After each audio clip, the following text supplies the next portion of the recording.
ወንድ ልጅ ከነቅርፊቱ ነው የሚወለደው መሰለኝ 20 ዓመት እስኪሞላው ድረስ 11 ዓመት የሆናትን ሴት አይወዳደርም ልብ ብሎ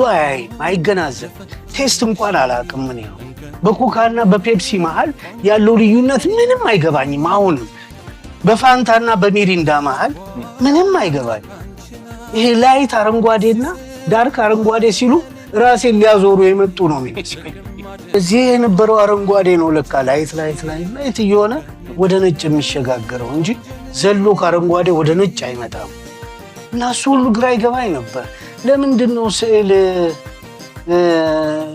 ኤሊትና ምናምን ያለው ማለት ስዕልን በደንብ የሚረዱ ሰዎች አሉ በጣም ጥቂት ናቸው ደግሞ ምንም ማንረዳው ወይ ጉድ ብለን ምን ሄድ አለን ብዙ በይበልጥ ወንዶች እና እሺን ጠየቁት ነገረኝ የሴት አረሳም የዛሬ 15 ዓመት ይሁን ምን ሴቴ የምትባለው መስመር ይችናት ወንድ የሚባለው ይሄ ቀጥ ያለ ነው ከአርትም ጀምሮ ወንድ እንደዚህ ነው የሚያምርበት እንዲህ ሲል ሴቶች ላይ ነው ለካ ከርቭዋም ታምረው ጡታቸው ከርቭ ነው መልካቸው ከርቭ ነው አይናቸው ከርቭ ነው የኛ ቀጥ ያለ ነገር ይበዛዋል ህይወታችንን ፍላጎታችንን ኢብን አናቀም ሲስቁብንና ሲስቁልን አናቀም ሲስቁልን ነው እያልን ይኖር ነው ለካ እየሳቁብን ሴቶቹ እያሳደምቋል እና ሁሌ ይገርመኛል ለምሳሌ አብረን የምንጠጣ ሴቶች ዝም ብለው ሲግባቡ ባነጋገር ቀበጥ ያለች ሴት ባቀማመጥ ቀበጥ ያለች ሴት ወዲያው ስታስተካክለው እንዴት ነገረቻል ባይኖ ለምሳሌ ልንሄድ የማይፈልጉም ከሆነ እንሄድ ሲባባሉ ሁሉ ሳይነጋገሩ ጉድ ነው እንዴት ነው ሳይነጋገሩ የሚግባቡት አብረን ቁጭ ብለናል 50 ወንድ አንዴ ወይ ዘፈኑ ወይ ዳንሱ ላይ ነው ሴቶቹ ግን ያሉት ጉዳዩ እዚች ጋር ነው እና ጠየቅኳት አይ አሌክስ ይሄኮ የሴት ጉዳይ ነው አለች ይሁን እስቲ ልወቀው ንገሪኝ እንዴት ነው የምትግባቡት ስል ቀድመን አውርተናል አሁን በቅንድም መቋጠር በምናምን ያንን እንድታስታውስ ነው ማረጋት አለች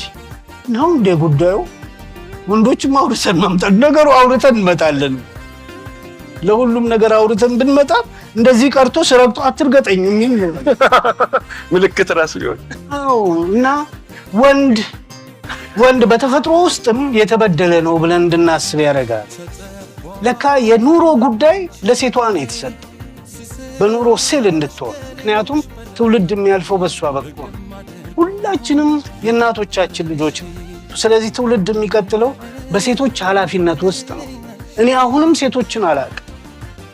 በዚህ ባኒያ እንኳን መተየቀሱኝ ሴቶች አሉ ሴት አጣቀም ስለ ሴት አትጻፍ ያሉኝ እውነት ነው አላቅ ግን ብናውቅ አሪፍ ነው ሚስጥር ሁሉ ያለው እዛ ውስጥ ነው ቶልስቶይ እንደሱ ብሏል ካረጀ በኋላ ስለሚስቱ ሲጠየቅ ቁጭ ብሏል ጎርኪና ቼሆቭ ቁጭ ብለው ያወራሉ ፍላስር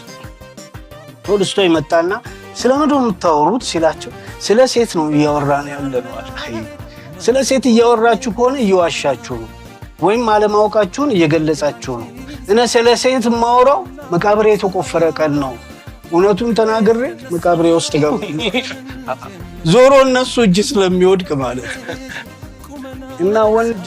በተፈጥሮ የተበደለ ነው ልጆቻችሁን ልብ በሉና እዩ 3 ዓመት 4 ዓመት 5 ዓመት እስኪሞላው ወንዱ አፉን አይፈታም ሴቷ ገና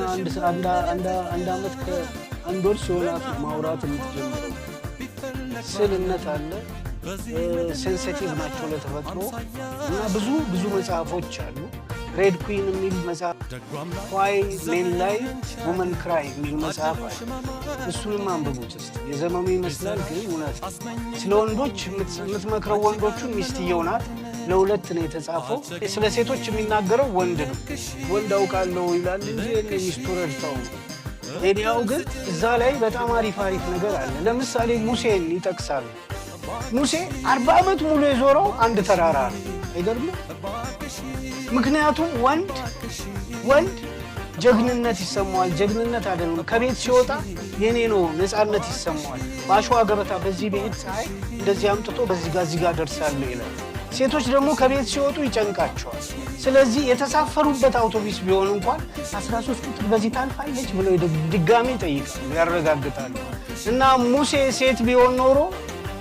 በዚህ ጋር ከነዓን ይሄዳል ብላ ትጠይቅና በአንድ ዓመት ታስገባው ነበር ሰራዊቱን፣ ያው ሁሉ የእስራኤል ሰራዊት። ያ ግን በልበ ሙሉነት አንድ ተራራ 40 ዓመት የሚዞር ህይወት ለኛ እንዲህ ናት። የዞረብን 40 ዓመት ነው የምንዞረው አንድ ተራራ። ጅል ወንድ ለሚስቱ በአመት አንድ መኪና ይገዛል አለ። ጅል ባል ነው ይሄ። ብልጥ ባል ግን ምን ያደርጋል? በየቀኑ አንድ አበባ ይዞ ይመጣል። ሴቷን የምታስበው መታሰቧን ነው። በዛች ሰዓት ላይ መታሰቧን ነው የምታስበው። አበባዋን ሲያመጣ የዋለበት ቦታ ላይ እያሰባት ነው ማለት ነው። ቢራ ጠጥቶ ከሆነ አንድ ጠርሙስ እኔ ስጠጣ ጨንቆኝ እስቲ ይቺን ጠጪ ካለ ሲያስባት ነበር ማለት ነው። መኪና ገዝቶ ቢሰጣት ከ300 ስንት ነው 60 ነው ቀኑ ከ360 ቀን 2 ቀን ትታገሰው ይሆናል። 358ቱን ጭቅጭቅ ነው። ምክንያቱም አላሰበኝም ብላ ስለምታስብ